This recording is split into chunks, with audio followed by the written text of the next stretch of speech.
Thank you. Our next speaker is Reverend Alice Cabotaje.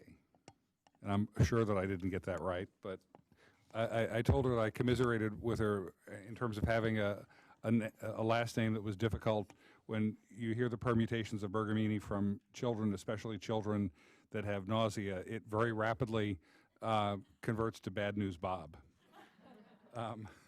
But when we were talking prior to the, in a planning session, and I had used the term innovative, she said, well, this isn't, what I do is just kind of second nature. And I said, yeah, but if the room were filled with physicians, and we said, we're now going to talk about the ways you need to address the spiritual needs of your patients, I would guarantee that 3/4 of the room would make for the exits. Not because they didn't understand the topic, but because they were afraid of it and were afraid to embrace it. Again, to cue up a pediatric story, I had a 15-year-old young man who had an incurable tumor, and he knew that we could get him a remission, but that when it came back, he would die. And I went in to tell him that his tumor had come back, and he was very peaceful, and he smiled. And I said, Stephen? And he said, no. He said, it's an answer to a prayer, and you know that my spirituality, my faith has been very important to me. And he said, I've prayed for healing, and if God heals my soul by letting my body die, I'm not going to argue with it. But then without breaking eye contact and without even taking a breath, he said, but your job is different now. And I said, really? He said, suffering's a bad thing, and suffering can make me doubt my faith. So just as you've protected my health up until now, you now have to protect my faith and make the path smooth. I want to enjoy life, whatever life I have, but I want you to make the path smooth. And so a few weeks after he died, his parents delivered to me a gift that he had asked them to get, and it was a ball cap with MoDOT for Missouri Department of Transportation embroidered on it with a little note from him that said, thanks for making a smooth road.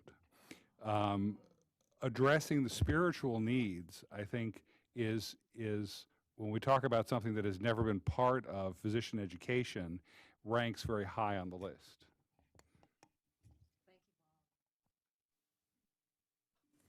Thank you, Bob, for that wonderful introduction and for that really heartwarming story.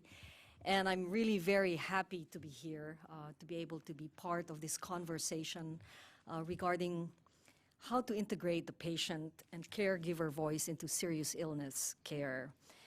And earlier, a question was raised as to exactly, how do we integrate patient and caregiver voice in serious illness care? And from my point of view, the process for me is integrating as a chaplain, being able to integrate different aspects of myself. Because in being able to do that, I believe that can translate, or that can connect, that can result in being able to see ways to be able to include, to be able to integrate different aspects in providing spiritual care to the patients. So I would like to start and provide you my, as they say, social location. So I am an ordained minister with the Metropolitan Community Churches, and it's a Christian denomination that ministers to the lesbian, gay, bisexual, transgender, and queer community. I also practice in the Zen Buddhist tradition. So theologically, I identify as Buddhist Christian. And having been born and raised in the Philippines, I carry a lot with me cultural values, but one that I carry with me in my work as a chaplain is the concept of kapwa. And the concept of kapwa is the unity of self and others. In other words, it's a concept that acknowledges shared identity. Kapwa also means a regard for the dignity of others. It encourages a non-obtrusive approach, taking note of cultural norms and roles, subtle displays of emotions. So when I draw on kapwa it helps me to be sensitive to the verbal, nonverbal, facial, bodily cues of my patients, their caregivers, loved ones, and staff. And in doing so, I find that it helps me gain their trust. I'm able to see and hear them, feel what it's like to be in their shoes, and accompany them in their joy, their pain, and their sorrows, and most especially, their vulnerability. And because the value of kapwa encourages modesty and humility, it helps me to be able to be a container holding them regardless of their faith tradition and regardless of their culture, regardless of their socioeconomic background. So as a chaplain, I am guided by two definitions of spirituality, and I'm thankful that Karen had brought up the first or one of those definitions. So I would like to jump to the other definition, which guides me, especially when I make spiritual assessments of the core needs of patients and their caregivers and the appropriate interventions that I bring to the conversation. And this is a definition from a journal article in palliative and supportive care, and this definition was provided by ACPE supervisor, Reverend Dr. Michelle Shields, who created the model Spiritual Assessment and Intervention Model. And she says that she defines spirituality as encompassing the dimension of life that reflects the needs to seek meaning and direction, to find self-worth, and to belong to community, and to be loved and to love, often facilitated through seeking reconciliation when relationships are broken. And this definition helps me seek to recognize each patient's individuality in terms of their deepest need, in order to evaluate where they are located along the path of healing and wholeness. And so, of course, with these definitions of spirituality, for me, I feel the pressure and the demand to be culturally competent of various faith traditions, spiritual practices, cultural values, and beliefs. At the same time, it also encourages me, or these definitions encourage me to be culturally sensitive and humble. And that means giving up the role of an expert of the patient's or caregiver's culture and faith tradition, rather become a student to them in order to provide spiritual care that is aligned with their preferences, their values, their beliefs, their spiritual needs. And so to do this, I draw on my Zen practice of beginner's mind. And Zen teacher Shunryu Suzuki captures this practice when he says, in the beginner's mind, there are many possibilities, but in the expert's mind, there are few.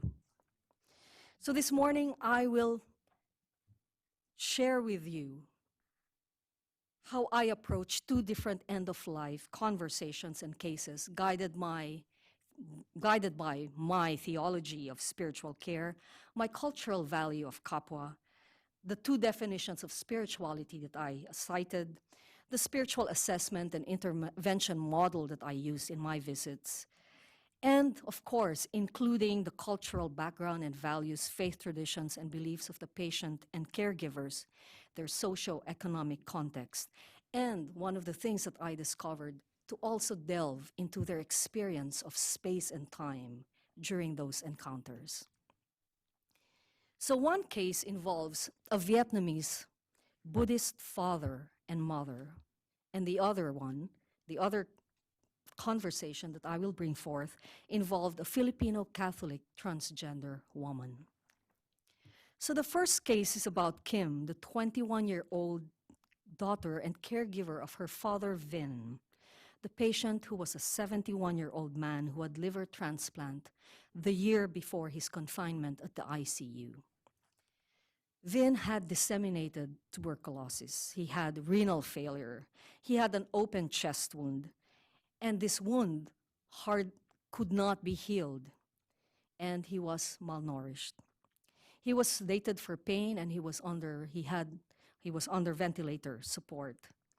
And the medical team was unanimous that Vin was dying and that he was in much, much pain. And that current treatments that they were providing him were simply extending the date of his death. Vin did not have an advance directive. His 3 daughters decided that Kim, the youngest, who lived with Vin and was the closest to him, would be the medical decision maker. So our team met with Kim and told her of Vin's grim prognosis. And the team recommended comfort measures only, but Kim refused those recommendations. So, as you would imagine, our team members were very much in distress as they faced the dilemma of keeping Vin alive while seeing him in so much pain and suffering. So our team decided to consult with the ethics committee. And the committee noted that the daughter may better understand relief of his suffering through a spiritual avenue. So our whole team looked at me and they agreed I, being the unit chaplain, should meet with Kim once again and convey the medical team's belief that Vin is dying. So I walked towards Vin's room, and I remember approaching, looking through the glass door, seeing Kim looking lovingly at her father. And as she did, he gazes back at her. She touches his cheek, caresses his forehead, and she pulls his bonnet so that it would cover his forehead and his ears. She whispers to him, and he smiles. My heart aches as I watch this tender moment. And Kim, noticing someone standing behind the door, turns around. She sees me, and she smiles. She thanks me for returning and apologizes for having to make me wait. She explains that she wants to stay as long as she could with her father. I tell her there is no need to apologize. And I imagine how painful it may be for you, I told her, to leave Vin even for a while.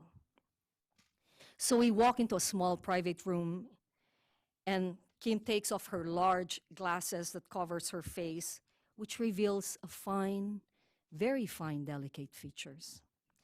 And as I looked at her, she looked very tired. And she looked at the small room where we were, in the waiting room, and she said, "This is where I sleep, and I've been sleeping here for over a week now." I looked at the cold floor, the cramped space, and wonder how much sleep she gets. And I feel very sad. I say to her that it seems that she hardly gets any sleep with these sleeping conditions. "Yes, I'm tired, but it is nothing," she says. "I would do anything for my father." And I say, "I see how devoted you are to your dad. It looks like you have a strong bond." She said, "I'm his favorite daughter." And she said, "He doesn't want to go. He's worried about leaving me behind without much. I tell him not to worry, that I'll be fine. We're not rich, and he regrets that he hasn't saved much to assure me of a solid future." She's sad that she and her father won't be able to do the things that they had planned. She starts to cry and places her hand on her chest and says, "It is so painful here. I wish we had more time. I will miss him so much." I encourage Kim to say more about Vin. And she smiles and she says, "I will miss his ears. They stand up like this. They're so cute. And the way he stands by my bedroom with his hand over his waist when he wakes me up in the morning, he's so cute. And he's not your typical Vietnamese macho guy. He loves to garden. He stays for hours with his plants. He does not smoke or drink. He chooses to work not for money, but for the satisfaction he gets. He works as a bagger at the commissary. It doesn't pay much, and he relies on tips. He stayed there because he likes the people he works with. They're kind to him, and he treats them, and they treat him like family. He's generous. I had a friend once who needed help, and he brought me to see my friend. He also brought food and gave her some money. What a kind and sensitive, caring father you have. She nods and she says, and he loves to take time when he eats.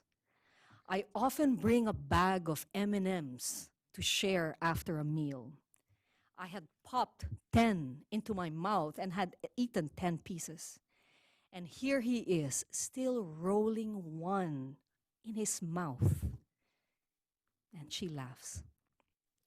And my heart warms as I hear her. I say, how endearing. Your father likes to savor things. She smiles and she says, savor. Yes, that's it. He takes his time, savoring his plants and his garden. And I say to her, you too seem to want to savor every moment with him. Yes, every moment, she says. And I want to be like him. And so I said, it sounds like he's leaving you with much. Something like much beyond financial, with a treasure of who he is. Yes, she said, he is leaving me with his integrity and his perseverance. That's a lot. And he's here in me, and I can bring him anywhere and everywhere I go.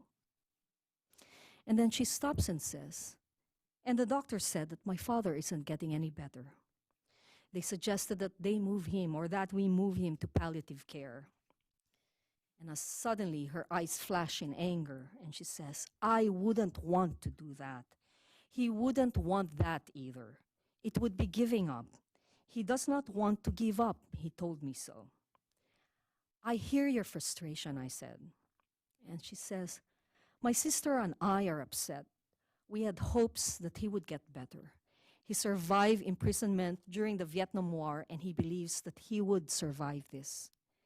He wants to keep fighting and doesn't mind suffering because it purifies him. He is Buddhist. I affirm that suffering can be purifying, and there also is unnecessary suffering that causes harm and distress. Kim becomes quiet and listens. And I share with her that in the Buddhist tradition, a calm state of mind is important when we are dying, so that we could have a peaceful transition and be reborn to a better life. And she says, I will think about that. Yes, of course, I say, and she and I both tear up. This is very painful for both you and your father. I touch her arm, and we both weep. Kim wipes her tears and says that it feels good to have been able to talk about her father at length. She asks if I could come by. She stands up and says, I would like to be with my father now. I speak with the team about my visit with Kim and request that they give Vin, Kim, and the family time to process. I check in with Kim 4 days later, and she says that following our last visit, she has come to acknowledge her father's suffering and accept that he is dying. She says, I told my father that he has tried his best to live, that we both tried hard enough, and that there is nothing more that we could do to make him better, and that he would soon die. I told him all of that so he would be at peace. I asked Kim what she and her family and Vin would want and need. And she says that they had arranged for a Vietnamese Buddhist priest to be there to perform the needed rituals. They also want to meet with the medical team to talk about Vin's end-of-life goals of care. So as the next 4 days, Vin and her sisters were witness to the increased suffering of their father. And so they decided not to wait for the agreed date, which was still 4 days ahead, and they asked the team to transfer him to comfort measures only. And the team moved Vin to a large room with a view and withdrew life-sustaining interventions.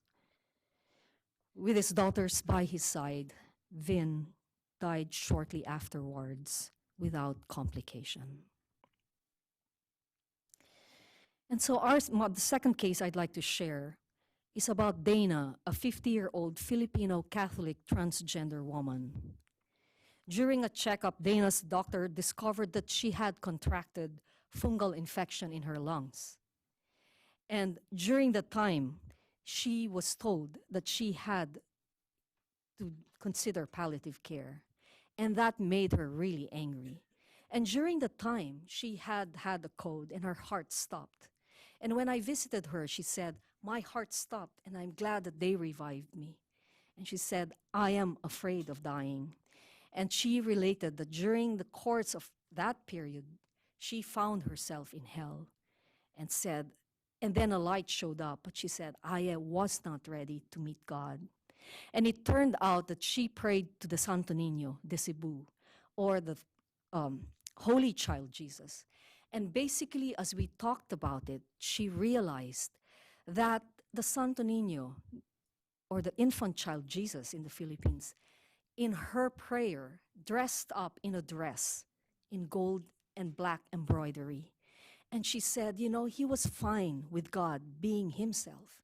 And I think I could be fine with God in the same way. And so with that, she was able to accept where she was. Unfortunately, she coded again. But before she did, she had asked for her forgiveness from her bedside nurse, who she shouted at. And the nurse herself was uncomfortable about caring for Dana because Dana was transgender. But the gesture of asking for forgiveness had helped connect both Dana and her nurse. And that Joan, her nurse, was able to provide her with loving, attentive care during the last 2 days of her illness.